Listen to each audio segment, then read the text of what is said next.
Workshop by Billy Collins. I might as well begin by saying how much I like the title.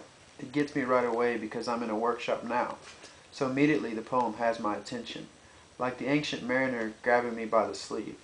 And I like the first couple of stanzas, the way they establish this mode of self-pointing that runs through the whole poem, and tells us the words are thrown down on the ground for other words to eat. I can almost taste the tail of the snake in its own mouth, if you know what I mean. But what I'm not sure about is the voice, which sounds in places very casual, very blue jeans, but other times seems standoffish, professorial in the worst sense of the word, like the poem is just blowing pipe smoke in my face. But maybe that's just what it wants to do. What I did find engaging were the middle stanzas, especially the fourth one. I like the image of clouds flying like lozenges, which gives me a very clear picture. And I really like how this drawbridge operator just appears out of the blue, with his feet up on the iron railing, and his fishing pole jigging. I like the jigging.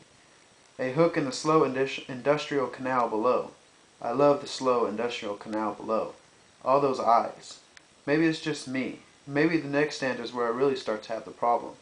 I mean, how can the evening bump into the stars? And what's an obligato of snow?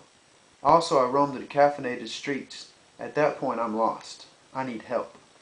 The other thing that just throws me off, and maybe this is just me, is the way the scene keeps shifting around.